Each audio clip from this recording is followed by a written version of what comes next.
Hola, ¿qué tal? ¿Cómo le va? Me da gusto volver a encontrar aquí en Ruta 44. Desde hace varios años, con la gran actividad que realizan las bandas dedicadas al narcotráfico, se ha dado un fenómeno en México que es la fascinación por este mundo de los cárteles de la droga. Este fenómeno se ha visto reflejado en los llamados narcocorridos y más recientemente en videos violentos que han sido severamente cuestionados. La cultura del narco en México es el tema que tocamos hoy aquí en Ruta 44.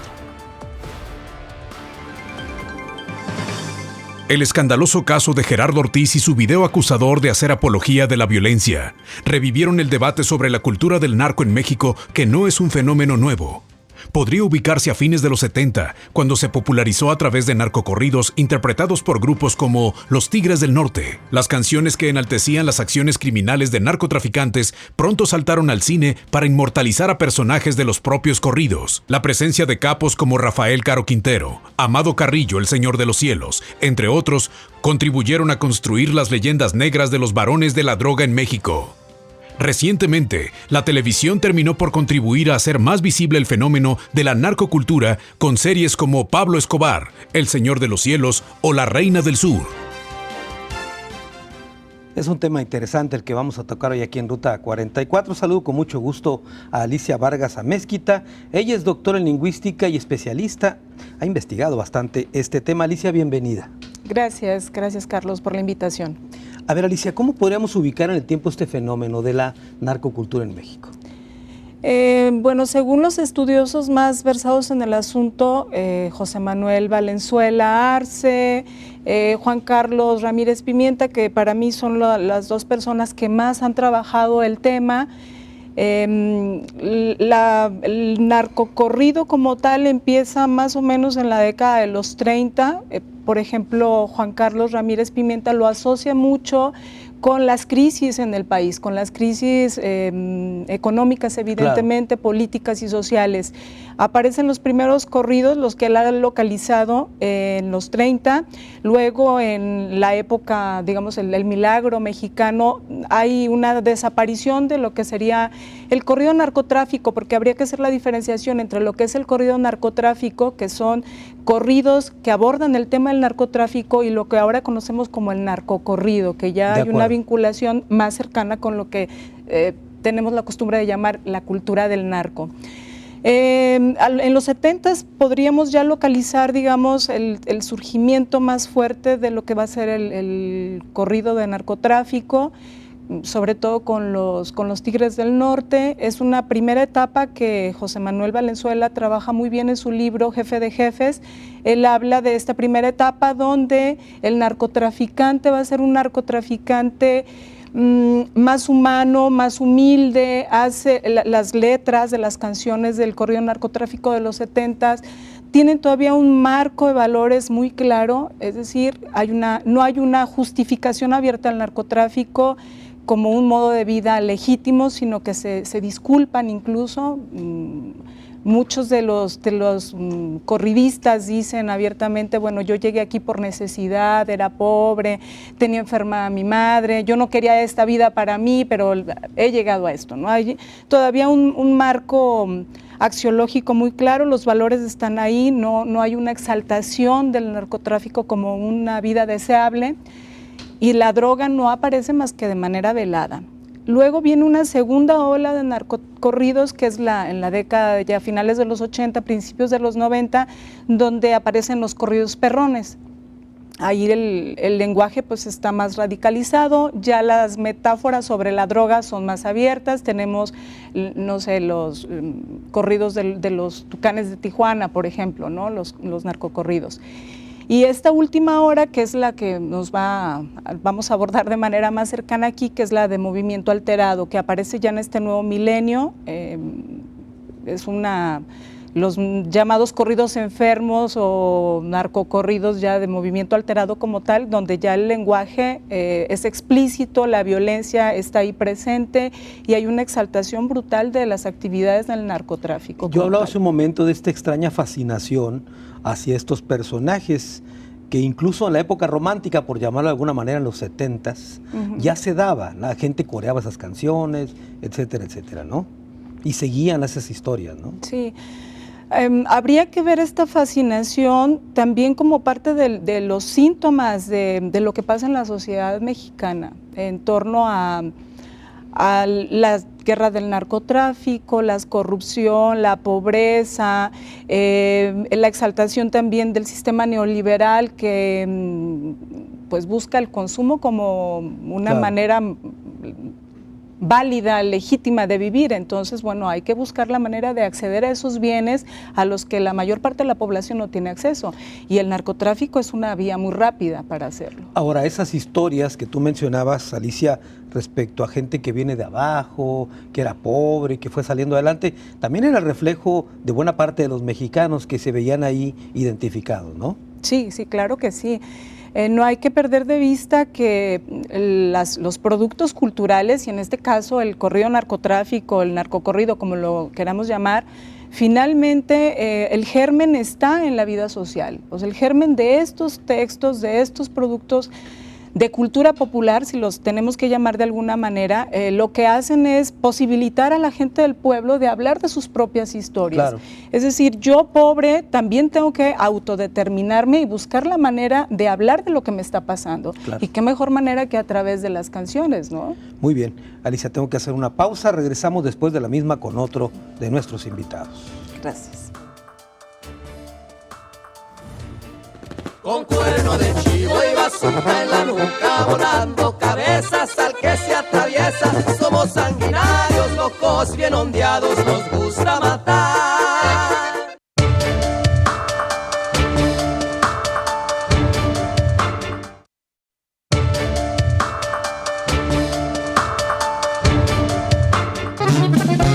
Hubiera reaccionado, pero se amarró la super. Las balas atravesaron la fibra del Mini Cooper y ya no pude. Estaba barajeado, esa noche no escapará. Ni modo mis plebones, se nos fue el chiquillo mafia. Bueno, y una muestra, una pintura de lo que son precisamente estos narcocorridos. Saludo con mucho gusto a Fernando Espinosa de los Monteros. Él es académico de la Universidad de Guadalajara. Impartía el seminario de crimen organizado en la universidad. Fernando, bienvenido. Hola, qué gusto estar de nueva cuenta en tu programa. A ver, Fernando, este tema de la cultura del narco en México, lo tratábamos de ubicar en el tiempo hace un momento con nuestra invitada. Yo lo recuerdo más bien de la época de los 70s, cuando más se daba este narcocorrido, ¿no? Bueno, yo pienso que es más o menos cuando se empieza a destacar este tipo de acciones, ¿sí? Sí. Ahí surgen a la vida pública, por decirlo así, narcotraficantes como Carrasco, como Los Caro, como Félix Gallardo y esos, que sus hazañas son contadas a través de los corridos, ¿no? Y llega a imponerse esto en el mundo del narcotraficante, que se dice que narcotraficante que no tiene corrido no es un narcotraficante importante, ¿no? Claro, claro. La importancia llega ahí. Yo recuerdo que escuché el primer narcocorrido allá por los años 74, 75, refería a una persona que se dedicaba a esto, que fue alumno de la Universidad de Guadalajara y que muchos en la universidad lo conocimos. Uh-huh. ¿Sí? Al unísono había algunos otros corridos que tocaban de refilón en un principio esto, como los corridos de los caballos, de las carreras de caballos, que hablaban que personajes del narcotráfico estaban en las carreras y que eran los apostadores. Uh-huh. Entonces ahí es cuando empieza a surgir este fenómeno que ha trascendido todo el sistema social mexicano, ¿no? Claro. El sistema social se ha relajado tanto que la corrupción se ha hecho sistemática y el narcotráfico ha tenido la capacidad de entrar en todos los ámbitos sociales, ¿no? No solamente en el ámbito social de las sociedades bien, sino que además en la política, en la empresa, en toda tipo de actividades. Hemos hablado del narcocorrido como una manifestación de esta cultura, pero no es la única. Hay formas de vestimentas, sombreros, cintos, botas, que forman parte de ese estereotipo, ¿no? Sí, incluso por ahí tienen un museo de las armas de los narcotraficantes. En la Ciudad de México, el Museo del Narco. En Ciudad de México, claro. En la Secretaría de la Defensa Nacional. Así es, entonces no es limitativo a esto, o sea, no es limitativo a su acción de narcotraficante, sino que va más allá, como bien lo dices, sus acciones, el mismo corrido del Señor de los Cielos que dice el jefe de jefes que financia a gente importante, las campañas, le deben favores todo mundo. Entonces, desde allí toma otro sesgo, pero además las propias letras demuestran lo que está sucediendo en una sociedad que ha tomado a la corrupción como un problema sistemático, es decir, estamos penetrados por la corrupción, y para el narcotraficante ha sido muy fácil a través de su moda, de sus costumbres, de su dinero, de su forma de ser, de su violencia, penetrar todo campo social y no corromperlo, porque ya, o sea, el fenómeno de la corrupción está allí, sino participar del propio fenómeno de corrupción sistemático que existe en buena parte de las estructuras sociales mexicanas. Ahora, ¿qué tanto ha contribuido esta cultura del narco? Me refiero a la forma de ser, por lo menos de los antiguos narcotraficantes, que se les consideraba gente bondadosa, que ayudaba a la comunidad, que financiaban bodas y de todo, ¿no? Bueno, yo creo que eso, por ejemplo, ahora con la detención del Chapo Guzmán, hay manifestaciones otra vez de apoyo, y mucha gente refiere en Sinaloa que mucha de la actividad económica de los Mochis o de Culiacán está sustentada en el poder económico del narco, y que realmente a ellos sí les están causando un perjuicio, porque son los consumidores o los que dan ese tipo de dádivas, ese tipo de ayudas, los que arreglan la escuela, los que pavimentan las calles. Los que apoyan a los templos. Así es, y los que hacen las grandes fiestas, todo este tipo de cosas, ¿no? Que trae como consecuencia una nueva forma de ser, una nueva cultura social que se manifiesta en México, se empieza a manifestar en los años 70, pero que ahora es muy fuerte ya la manifestación de la cultura del narcotráfico, porque ha penetrado muchas esferas sociales. Hace un momento, antes de empezar este programa, comentábamos algo en torno a Colombia, pero me parece que Colombia, estamos viendo lo de Colombia, pero antes fue México que Colombia, ¿no? Ese tipo de actitudes, el derroche de recursos, financiar, etcétera. Bueno, hay un paralelismo de alguna manera, ¿no? Vemos a este narcotraficante más significativo, Escobar, pero lo lamentable o lo que llama la atención es que se ha hecho de esta forma de ser, no solamente que trascienda a través del narcocorrido, ¿no? Sí ha trascendido a través de la televisión, a través del cine, claro, y desde luego a través de moda y a través de muchas cosas más. Claro, tengo que hacer una pausa, Fernando. Por supuesto, vamos a continuar con el tema. Después de la misma, otro de nuestros invitados.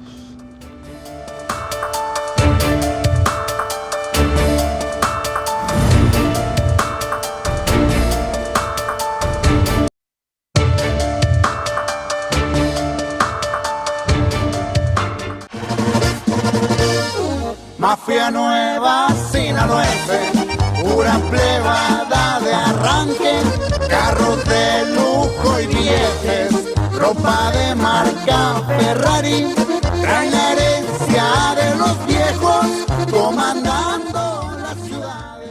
Bueno, otro fragmento de lo que hemos estado platicando en esta ocasión. Saludo con mucho gusto a Víctor Chávez Ogazón, periodista, y durante muchos años le tocó cubrir a Víctor temas relacionados con la seguridad. Víctor, bienvenido. Gracias, Carlos.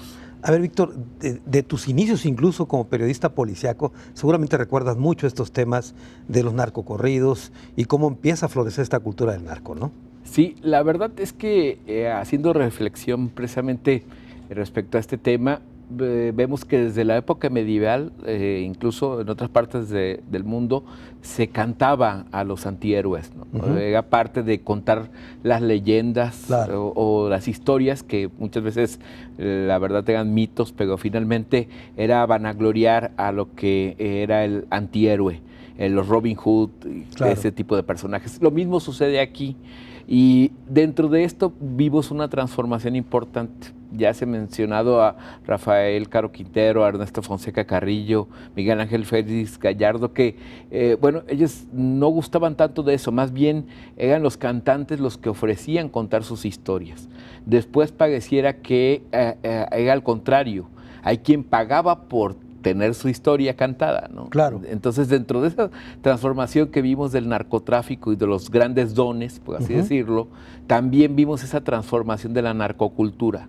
Ya dejó de ser parte de lo que era quizás el cántico del pueblo a los antihéroes, claro, a el yo quiero ser parte de eso. Y para ello necesito tener mi narcocorrido.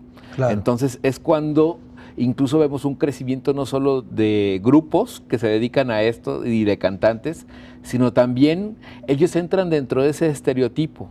Los relojes lujosos, vehículos último modelo, y hasta llegan a confundirse y hasta ligarse de alguna manera esos cantantes con esas organizaciones. Había quien le cantaba Determinado Cártel de las Drogas. O sea, tenían su propio cantante. Sí. Es que viene la detención de los que ya hemos mencionado, surgen los hermanos Arellano Félix, surge el grupo de Joaquín Guzmán Loera, de Héctor Luis Palma Salazar, que no querían estar bajo las órdenes de quienes alguna vez fueron los sobrinos de su patrón, y al diversificarse las organizaciones, también hay quien se lleva a su propio cantante. Y por eso empezamos a ver violencia incluso en esos grupos. Y contra los cantantes. Contra los cantantes, porque era parte de la organización, era parte de que el que hacía crecer esa organización con su cántico, que diseminaba precisamente esa campaña antihéroes, y por lo tanto se convertían en parte de la organización. Víctor, hace un momento platicaba Fernando Espinosa cómo en los narcocorridos se contaban historias de lo que estaba ocurriendo con esos grupos.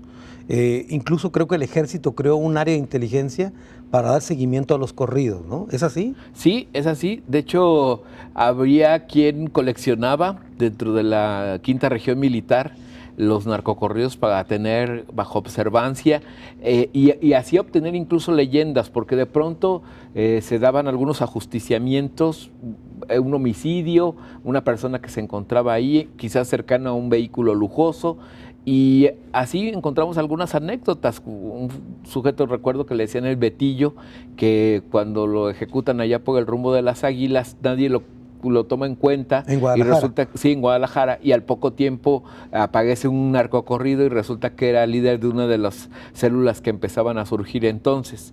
Y por ello la importancia, porque de hecho resultaban ser hasta indicios para ir detectando cómo estaban conformadas esas células, porque dentro de la misma canción se mencionaba de qué grupo formaba parte, quiénes eran los que estaban en torno a él. Ahora, respecto a esto que tú decías de los grupos, también habrá que decir que hubo una industria floreciente de esta música que vivió en buena medida financiada por estas bandas. Hay leyendas que hablan de que grupos norteños, no decimos nombres, no viene al caso, hacían presentaciones en una plaza, digamos, públicas, y hacían presentaciones privadas para los capos, y es donde más ganaban.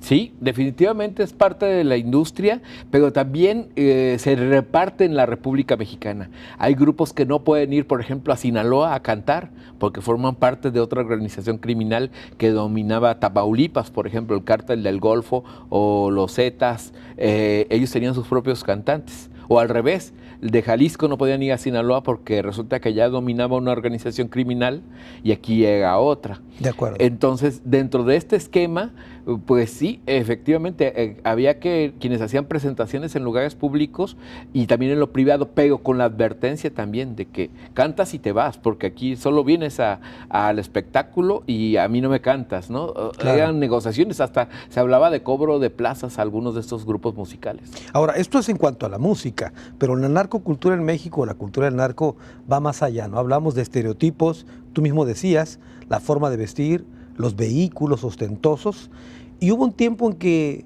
se cambiaron las cosas. Por ejemplo, Guadalajara se convirtió en una ciudad estratégica para varios grupos de narcotráfico, ¿no? Sí, incluso yo te podría decir que hasta religioso.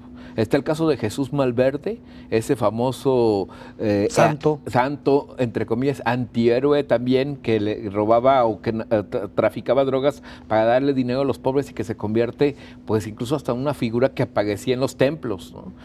Ahí tiene su propia una altar, capilla, la capilla de Malverde. Víctor, nos ganó el tiempo, tengo que hacer una pausa. Vamos a continuar, por supuesto, con esta parte de la historia que estás contando. Hemos escuchado a nuestros 3 invitados después de la pausa, nuestro tradicional cruce de caminos aquí en Ruta 44.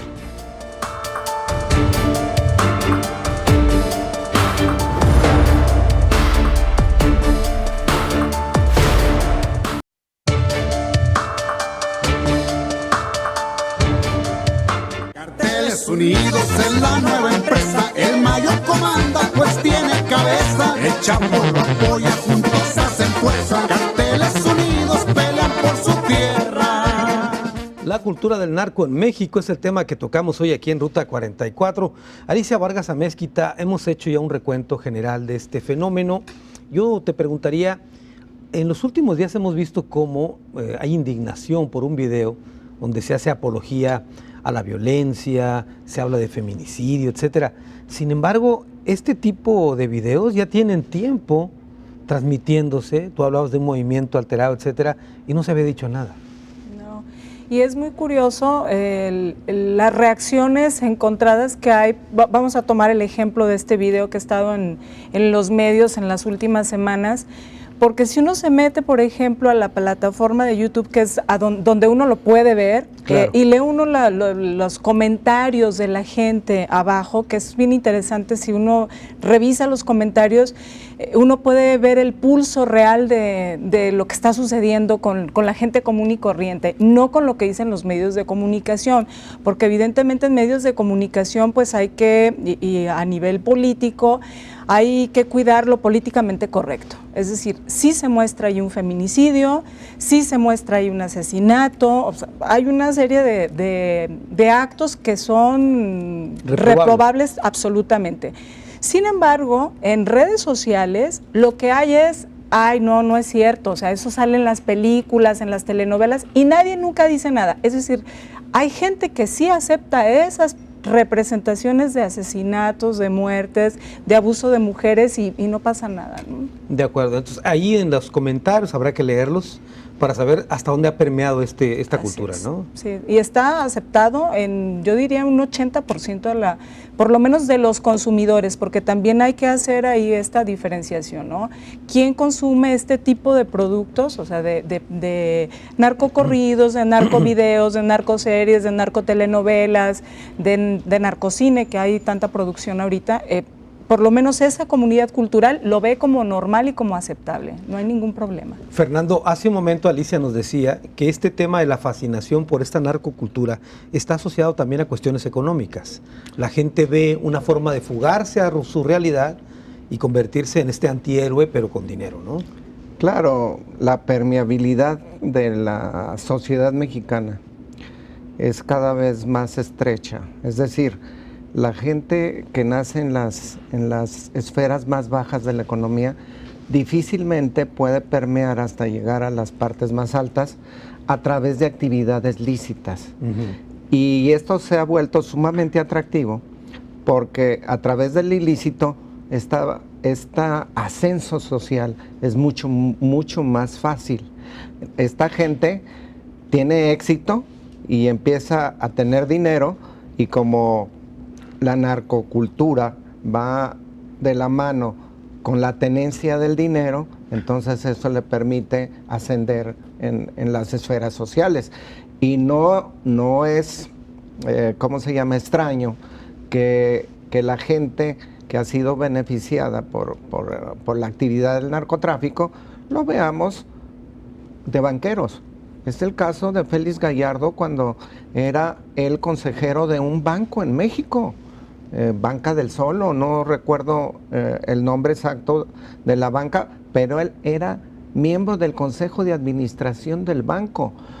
Aquí es como ve uno cómo van permeando esta clase social que era muy limitada, muy limitada. Alguna vez, yo platicando con una persona dedicada a esto del narcotráfico en una cárcel en México, le pregunté, oye, ¿y tú por qué estás aquí? ¿O qué te motivó? Dice, mira, yo vendía peines y peinetas y ese tipo de cosas junto al Mercado Corona en Guadalajara. Me di cuenta de este tipo de actividad y yo entré a este tipo de actividad y me fue bien. Dice, toda mi aspiración en la vida era comprarle una casa a mi mamá, comer 3 veces al día y tener una novia guapa. Dice, como te das cuenta ahora, no obstante que estaba en la cárcel, comía las 3 veces al día lo que quería, tenía muchas novias guapas y le había comprado un rancho enorme a su madre. Dice, yo después de esto ya me puedo morir porque yo ya cumplí lo que yo quería. O sea, lo que quiero poner en la mesa es la aspiración de esta gente, ¿no? La aspiración es amasar una fortuna que le permita hacer lo que no puede hacer y lo que en la sociedad está cerrado. O sea, la sociedad no permite ese tipo de ascensos vertiginosos hasta llegar a las áreas empresariales o los grandes negocios, porque ellos ahora tienen la capacidad de manejar no solamente negocios ilícitos, sino lícitos también. A través del lavado de dinero. Víctor Chávez, hubo un tiempo en que estos capos incluso mandaban a sus hijos a estudiar a universidades privadas y los preparaban para administrar los negocios que dice Fernando. Sí, y de hecho creo que ahorita ya estamos en una tercera generación. Efectivamente, lo que decía el maestro es muy cierto. Después vinieron los que llamamos los narco-juniors, que eran jóvenes que alcanzaban alguna licenciatura incluso, sin embargo nunca se despegaron de la actividad, estudiaron en los mejores colegios aquí en la zona metropolitana de Guadalajara, era el hogar en ese momento de la ciudad, aquí había cierto pacto de no agresión, muchos tenían a sus familias aquí y se repartían el resto del país. Pero yo creo que hoy lo que estamos viendo todavía es más delicado, es una generación más fugaz, quieren ese dinero rápido, aunque vivan poco. Y los corridos, como los que ya hemos escuchado, lo plasman y así lo dicen, el hecho de tener ropas de marca, el mejor auto, la novia, aunque vivan 20, 25 años, y así lo han expresado incluso en algunas entrevistas. Prefiero vivir así que vivir 60 o 70 años de pobre. Y eso es lo más lamentable, porque creo que en este nuevo viraje de la narcocultura, trae plasmado lo que podría yo decir la cultura también de la muerte. Ahora, esta, digamos, fascinación, que yo he estado mencionando mucho esta palabra, hacia este tipo de actividades, ¿qué tanto ha contribuido, por ejemplo, los medios de comunicación, Víctor, las series que se han difundido en televisión, por ejemplo? Creo que eso es importante. De hecho, en días pasados que estuvo por aquí en Guadalajara el hijo de Pablo Escobar, él señalaba y que veía con tristeza esas series porque ponían a su padre como un héroe y muchos jóvenes lo estaban siguiendo. Sin embargo, me llamó la atención lo que él decía, que cuando estando al lado de su madre, dice, no, teníamos el dinero del mundo, pero no teníamos qué comer, porque estábamos escondidos en algún sitio de Colombia y no teníamos acceso ni siquiera a ir a una tienda a comprar algo de comida, a pesar de que tenían todo el dinero. Y él decía, no es fácil la vida de un narcotraficante, es difícil, es complicada, es más, dice, no se la deseo a nadie. Y esas palabras creo que reflejan claramente ese doble engaño que lleva la televisión, donde las series han pintado pues hombres poderosos que disponen que basta con que ellos hagan un clic para que todo se resuelva o que se elimine al enemigo de enfrente, cuando pues detrás de ello lleva tomas de decisiones que les ha costado la vida a muchos de ellos y a sus familias, ¿no? Y que además habría que agregar pues las dificultades que pasan, no es vida, pues, en pocas palabras, yo diría. Ahora, Víctor, ahora que tanto se sataniza, y digo, no lo estoy defendiendo porque es reprobable, como ya dijo Alicia, este video de Gerardo Ortiz, que se hace apología a la violencia, ¿y estas series no hacen apología Creo de que este tipo igual, de actividad o criminal? más. Creo que están a la par. El video solo fue quizás crecido por los medios de comunicación, con una aportación además del momento y sobre todo la participación de la autoridad ahí, que creo que sí, ese es un discurso que suena ciertamente hipócrita, pero que además abona un momento difícil porque había una alerta de género y aparecen las patrullas de la policía de Zapopan en el lugar. Creo que eso detona, pero creo que las series hacen igual o más apología al delito y ese tipo de prácticas. Muy bien, tenemos que hacer una pausa. Después de la misma vamos a entrar a un tema que es el llamado movimiento alterado.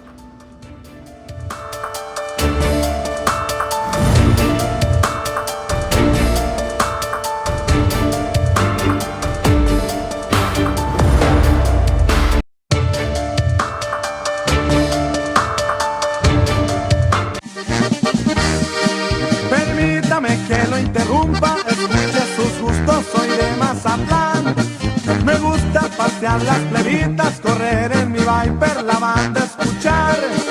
Gozando lujos, hoteles, mi rancho, mujeres, lo sé disfrutar.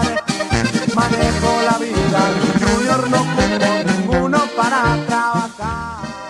La cultura del narco en México, el tema que tocamos hoy aquí en Ruta 44. Si bien hablamos de una época, entre comillas, romántica del narco corrido, Alicia, luego ha surgido otro movimiento muy violento que tiene que ver con este llamado movimiento alterado. ¿Qué es esto? Habría que aclarar que movimiento alterado como tal no es solamente hablar de canciones y de narcocorridos. Claro. O sea, un movimiento alterado es más que nada una empresa, ¿sí? Está fundada por unos hermanos en California, en Los Ángeles, y yo creo que este es un elemento que no hemos tocado. Esta transnacionalidad de la cultura del narco en México, es decir, no solo surge en México o surge en Estados Unidos a la par o surge en Estados Unidos a través de migrantes mexicanos y luego regresa a México, es una especie de ida y vuelta. Y Movimiento Alterado surge como una empresa comercial, donde se conglomeran un grupo de cantantes a los que se les da visibilidad comercial. Y no solo son cantantes, pues son productos comerciales, son películas, es toda una empresa. Para mí Movimiento Alterado es mucho más complejo que eso, ¿no? Pero ¿qué contiene? Vamos. La justificación, y voy a hablar de lo que dicen los hermanos fundadores, que son los hermanos Valenzuela, unos gemelos. De hecho, la empresa se llama Twins Musical Company, una cosa así, Twins Company. Es que ellos lo que intentaban hacer con Movimiento Alterado era reflejar lo que pasaba en Sinaloa. Ellos son de Culiacán. Entonces, esto de lo que nosotros hablamos en las canciones es lo que está sucediendo en Sinaloa, y entonces queremos que todo el mundo lo conozca. Y me llama mucho la atención una de las afirmaciones que hacen en una entrevista. Ellos dicen que todos llevamos un narco dentro. Esa es su justificación. O sea, Movimiento Alterado lo que hace es vehicular lo que todos sentimos porque todos llevamos un narco dentro. Y lo que hacen es generar el espacio para que todos estos cantantes de los que hablábamos al inicio del programa, que están buscando tener voz, autodeterminación a través de sus canciones, tengan un espacio que los grabe, los distribuya y que además tengan dinero, ¿no? Pero entonces, en los contenidos de esta música es cada vez más explícita la violencia. Eso es lo interesante de Movimiento Alterado. Hay una radicalización de los temas con los que se aborda el narcotráfico. No hay ningún tipo de censura, se habla de, bueno, todo este argot típico de la violencia del narcotráfico, ¿no?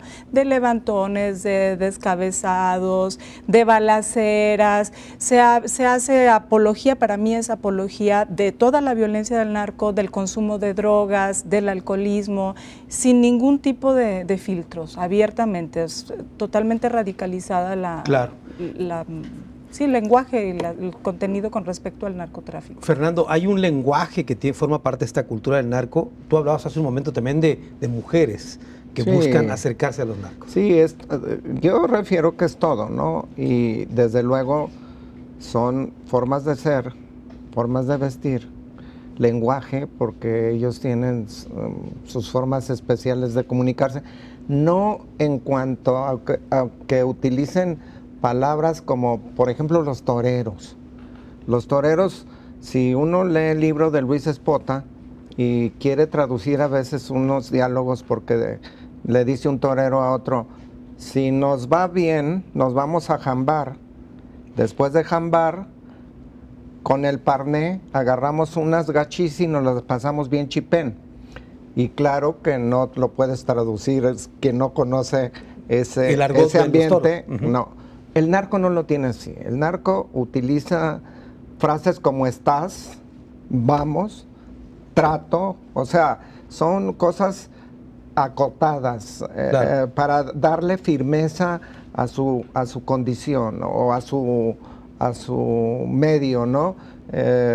Vamos a esto, levántalo, ajústalo, dale suelo, o sea, esas son las palabras que ellos manejan y no solamente las manejan, sino que las cumplen y claro, nosotros lo vemos. Entonces, el narcotráfico ha implantado muchas cosas en este país y eso hay que decirlo para los que nos están viendo, negativas fundamentalmente, porque la música ha entrado en una época de relajamiento, digo, ¿a quién le llama la atención que cante estos tipos que cantan los narcocorridos? Cantan horrible en principio, la música no es buena, carece de creación, rima o todo lo que se puede, ¿sí? Pero también la apología que se hace de este tipo de actividad a través del corrido se hace a través de la sociedad, que es un discurso de defensa para resaltar las actividades del narcotráfico. Por ejemplo, a mí me llamaba muchísimo la atención el otro día que tomaron preso al Chapo Guzmán. Platicando con una familia, le digo, ¿y a qué está jugando tu hijo en este momento? Y dice, al Chapo Guzmán. Y entonces le digo, oye, ¿y cómo juegas al Chapo Guzmán? ¿De qué se trata tu juego? Dice, a que no me atrapan. Ese era el juego del Chapo Guzmán en niños de 4 o 5 años para ver, digo, esto nos permite ver hasta dónde ha penetrado, claro, pero además es una familia de alto nivel cultural y económico, ojo. Víctor Chávez le preguntaba a Fernando, no alcanzados por el tiempo, el tema, por ejemplo, de las mujeres que rondan al narco, que forma parte también de esta cultura, ¿no? Sí, creo que también, y aquí hay algo muy importante, también los jóvenes, o sea, toman una forma de vestir, ciertas marcas que son destinadas, por ejemplo, para carrera de autos, ropa que se utiliza exclusivamente para eso, la empiezan a utilizar para su vida diaria, de marcas ligadas a ello, como también el caso de las mujeres, no solo invierten en ropa, también en cirugía estética, una apología que viene incluso desde Colombia. Hay incluso algunas novelas como Si tetas no hay paraíso, donde la mujer primero, para empezar o para formar parte de, obvio, estas personas invierten en ellas, las transforman a través de la cirugía estética y luego viene la aportación de la ropa que utilizan, ¿no? Que es característica, el pantalón de mezclilla, estoperoles en blusas, etcétera, ¿no? Y creo que de esa forma se van creando esos estereotipos que son los que tú ves luego reflejados en los videos. Casi es gente con la misma forma de vestir, las mismas prácticas. De acuerdo. Ahora, esta subcultura o esta apología que se hace de este tipo de vida, luego se refleja en las colonias. Vemos de repente que hay fiestas extrañas, con bandas, etcétera, y la gente ya no se atreve a preguntar de dónde salió esto, ¿no? Así es, y donde escucho uno canciones que incluso hay un submundo dentro de esto, o sea, todavía hay canciones que son más prohibidas para que nunca las puedas escuchar en alguna radiodifusora o comercialmente, pero que van ligadas a estos grupos y las escuchas en esas fiestas. Parecieran himnos internos o señales donde ya por el hecho de que está cantando ese grupo esa canción, ya sabes que ahí habita una persona ligada a cierta organización criminal, porque hace honor, por así decirlo, entre comillas, o apología a cierta organización de 4 letras, o se refieren a un sujeto que sabe uno que es cabecilla de esa organización, y pareciera que la música o la fiesta es dedicada a él sin estar él, pero eso es parte pues ya de esa todavía una subcultura que yo la ubicaría solo con esa organización criminal. O sea, eso no trasciende hacia otros grupos, claro. Es algo más interno todavía. Muy bien, pues estamos llegando a la parte final del programa, vamos a la última pausa y regresamos a las conclusiones.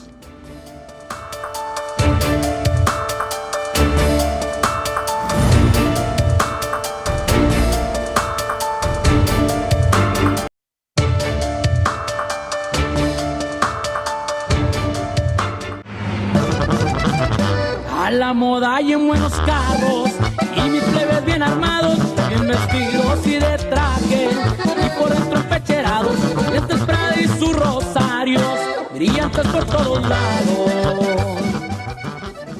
La cultura del narco en México, el tema que tocamos en esta ocasión en Ruta 44. Estamos llegando a la parte final del programa y vamos con las conclusiones. Comienzo contigo, Alicia. Gracias. Hemos hablado aquí, bueno, han salido 2 palabras, ¿no? La cultura del narco como aspiración y como fascinación. Y no hay que perder de vista que todo esto que consumimos en medios masivos de comunicación, principalmente internet, yo creo que los jóvenes principalmente ya ven internet, televisión ya muy poca y radio muy poco, ya casi todo lo consumen en internet. Lo que hacen todos estos productos culturales es precisamente apuntalar estas aspiraciones y seguir alimentando la fascinación por no ser narcotraficantes, porque la verdad es que ver narcocorridos no nos va a convertir en narcotraficantes, ni en asesinos, ni en sicarios, pero sí lo que hace es generar una aspiración a lucir como ellos, parecer como ellos, o por lo menos tener la idea de que podemos pertenecer a ese mundo en un determinado momento. Y no hay que perder de vista que finalmente estar consumiendo repetidamente este tipo de textos que hacen apología del narcotráfico, de la violencia, de los asesinatos, del feminicidio, lo que hacen es ir normalizando estas conductas, que para mí es lo más peligroso, ¿no? Sobre todo en jóvenes y en niños. Ya decía el doctor Fernando, niños que quieren ser como el Chapo o que quieren ser sicarios de grandes, ¿no? Entonces, muy bien. Fernando Espinosa. Yo creo que es un tema demasiado preocupante, porque por un lado existe el relajamiento de la sociedad, el desmantelamiento de los valores morales de la sociedad, no religiosos, sino fundamentalmente morales, respeto a la familia, respeto a todos los elementos en los que nosotros crecimos. Y esta transculturación que se ha hecho en la esfera social del narcotráfico y contaminación a través de la transculturación es sumamente lamentable, porque no solamente ha alcanzado la familia, sino que va más allá, a la actividad económica.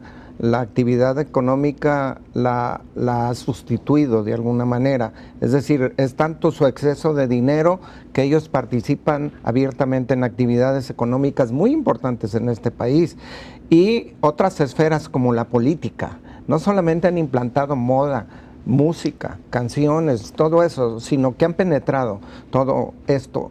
Y eso nos llama a una recuperación social, la que tenemos que buscar.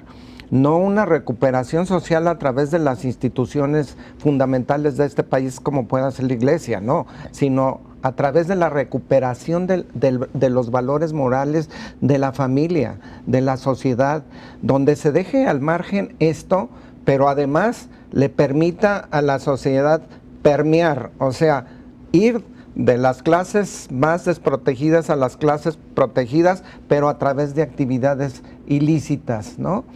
¿Por qué? Porque al cerrarse, al haber una cerrazón en la permeabilidad social, se busca este tipo de camino. Y entonces este camino ha relajado los valores, la sociedad, la economía, la política, y todo está contaminado por lo que nosotros llamamos en este momento cultura del narcotráfico, pero no es limitativa a corridos, carros, mujeres o dinero, no, sino nos ha penetrado en todo. Muy bien, Víctor Chávez. Difícilmente, y coincido con lo que dice el maestro, se podrá sacudir el país precisamente de una narcocultura, más aún cuando se ha infiltrado, y vemos que también políticos y policías tienen sus corridos y ellos mismos los promueven. Mandamos una señal equivocada a los jóvenes, y la forma sobre todo de hacer dinero fácil es el mayor engaño que se plasma a través de este tipo de música, de este tipo de series, películas y otro tipo de señales, donde creo que también pues el joven se encuentra atrapado, y más aún cuando pues no hay forma de encontrar sobre todo justicia, y ve con desagrado que hay impunidad, ¿no? Porque vemos que narcotraficantes a final de cuentas se salen con la suya la mayor parte de las veces, y eso creo que es la peor señal que podemos enviar. ¿Y qué es lo que tendríamos que hacer, Víctor? Pues para empezar, yo pienso que el país ya tiene que actuar con justicia y derecho, y que los criminales estén en las cárceles, no buscando tener un video y promover y seguirse promoviendo como antihéroes, o crear ese tipo de figuras que hoy los jóvenes pretenden seguir o que se ponen a jugar, como ya se mencionaba. Es decir, que la impunidad en México impulsa esta narcocultura. Abona finalmente, creo que sí, en forma importante. Muy bien, muchas gracias, Víctor. Gracias, Fernando. Gracias, Alicia. Y como siempre, un par de minutos para una reflexión final. No pretendemos con este programa, por supuesto, ni combatir ni acabar con esta narcocultura. Es imposible. Es más, yo tengo mis dudas si podríamos llamarla todavía esta cultura. Pero bueno, en este programa se ha hablado de la apología que se ha hecho en torno a estas personas, estos cárteles, estos varones de la droga, etcétera.